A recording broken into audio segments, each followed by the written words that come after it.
Okay, I was sort of asked to really address the question of safeguarding the future. And the nature of safeguards are that they're an antidote or a kind of offsetting act or measure to reduce vulnerability. So in this sense, while one can't transcend vulnerability, one can manage it or reduce it. But you have to be attentive to what the vulnerabilities are that might sort of threaten the future if you were to do something about them. So Bob gave us a bit of a good start there by putting out the proposition that maybe there are things we should be wary about in the future and that would make us vulnerable. So it begins with really being aware that vulnerability is something that could be managed, but if we ignore it, then we may make ourselves more vulnerable because we're simply not engaging it. And one of the things I often teach about when I teach about vulnerability is that you really only need safeguards if you have something important to keep safe. And if we don't know what's important, we can't do good safeguarding. We really have to take stock of what's important. To safeguard the future, what is it that's sort of the bottom line in a good life that we really want to take good care of? And we could be confused about that. That's not a big problem. In fact, most people are confused a good amount of the time. It's sort of like, when aren't you confused? And if you aren't confused, it's because you're not paying attention, because life's pretty confusing.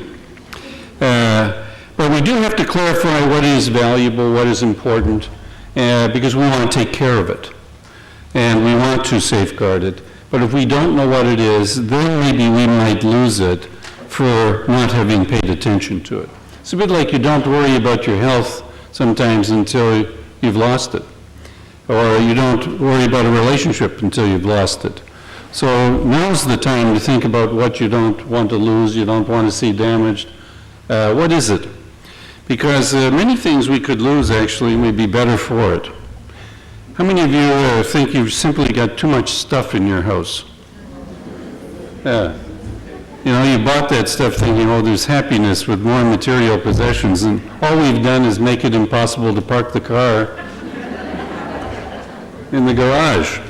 The whole world's full of car garages that nobody can use. It's a strange, it's sort of what people with too much do. But the second kind of thing then is to really to take responsibility and to come to decision. This is one of the things that human beings avoid are decisions and responsibilities. And how many of you are sort of responsibility averse here? Did you say, yeah, when you get up in the morning, you say, well, I wish I could have more responsibilities? Or is it that you say to yourself, gee, it'd be nice if I had less responsibilities. Set me free, you know?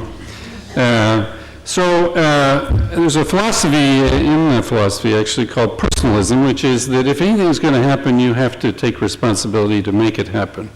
You can do what you like about the rest of the world, but in terms of yourself, if you don't take responsibility, then how can you safeguard the future? And you've got to get off the fence. And many of us simply don't take responsibility. We want to be saved by someone else or by the system or by fate or whatever.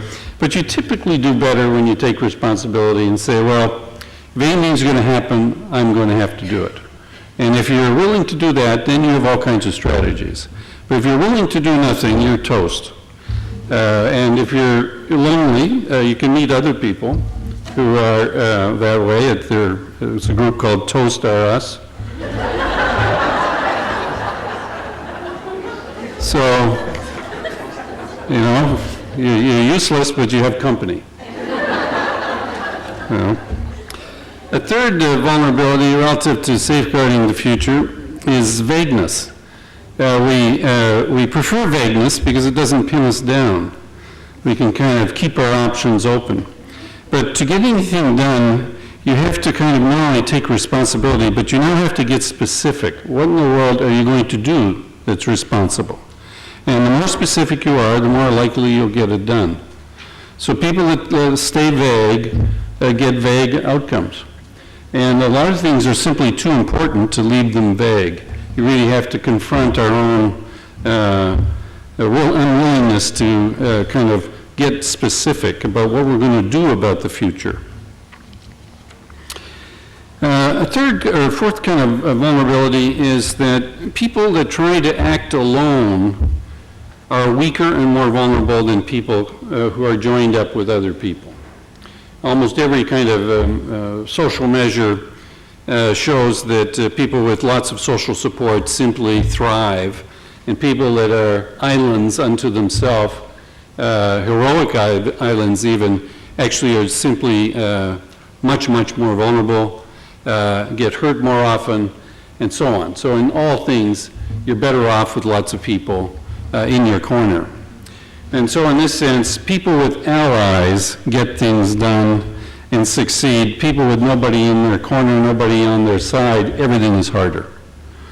And yet, what do we often do? We think, oh, I'll take care of it. I don't want to ask other people. I don't want to draw others into my stuff, and so on. And that's simply a way of shooting yourself in the foot.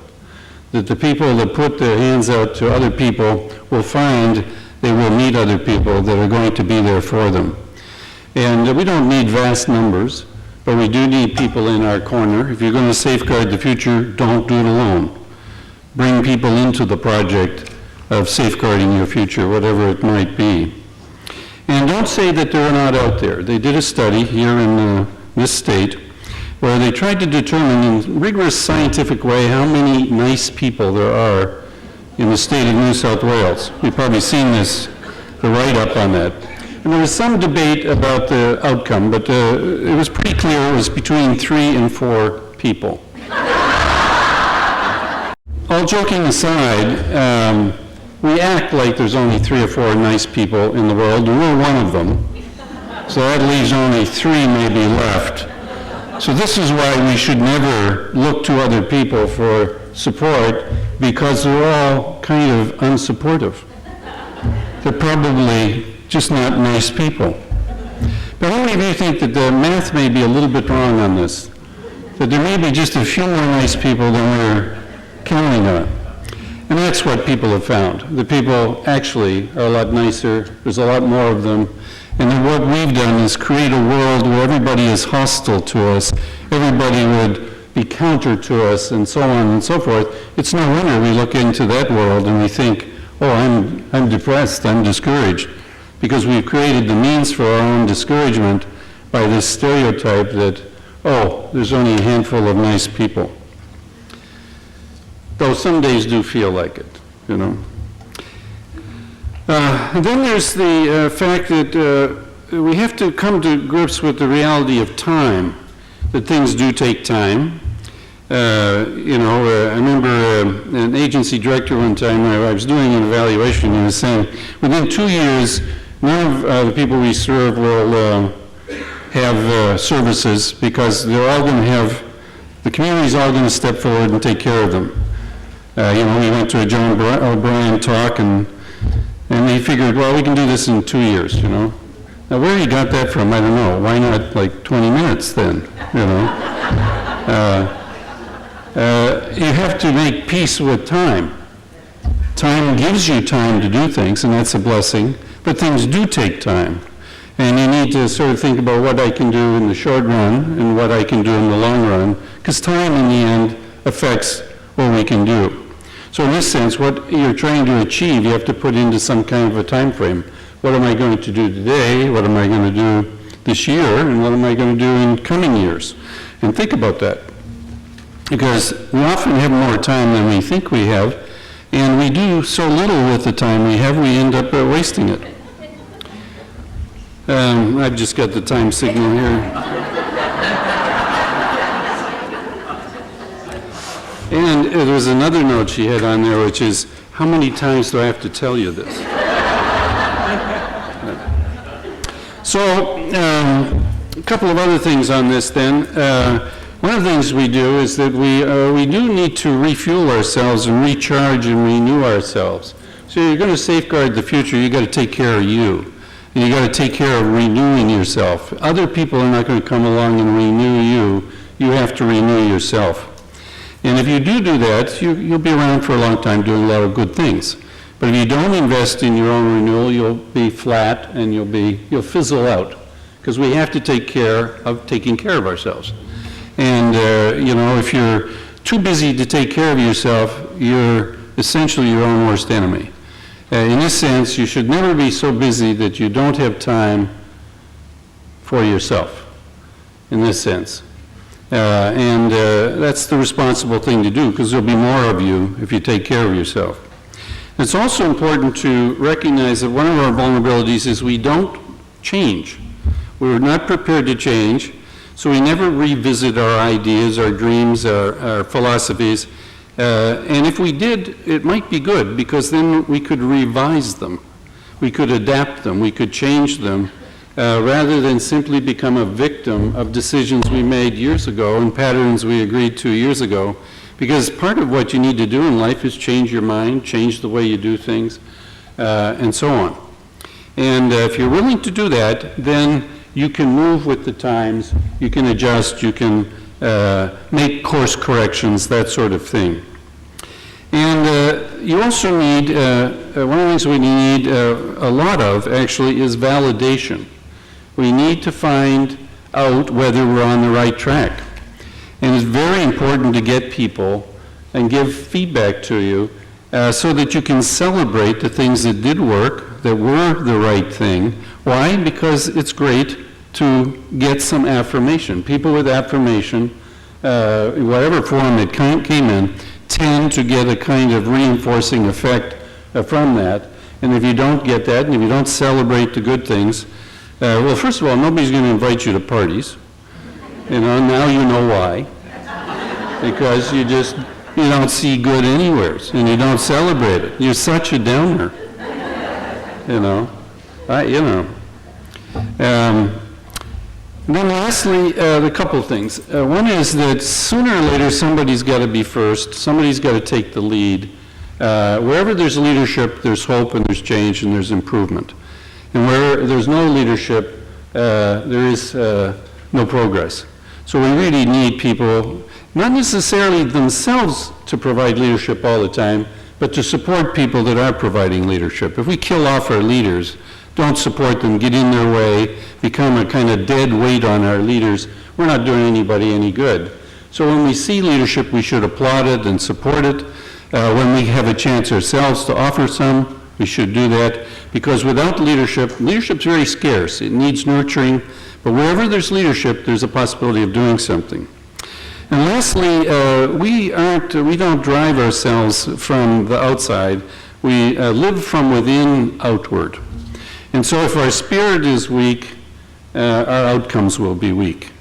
But if we can nurture the spirit and have strong spirit, then that, of course, flows through everything.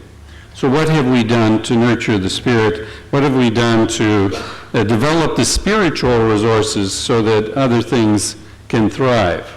And so cultivating and strengthening our spirit, taking good care of our spirit, and being spiritual is a great safeguard for the future. Because from our spirit will become our future. And let it be a future that is rich in spirit, rich in resources. And I think that's, of course, quite possible, because we saw some wonderful spirit over these 2 days. I know that I will have been nurtured by that. These 2 days have been a way to feed the spirit, so I'm grateful for that. And I think we should celebrate that. We would have been so lucky to have had such a positive time together with so many positive people. This is good for the soul, but it's good for us. It's good for our future. Let's do this more often. Thank you.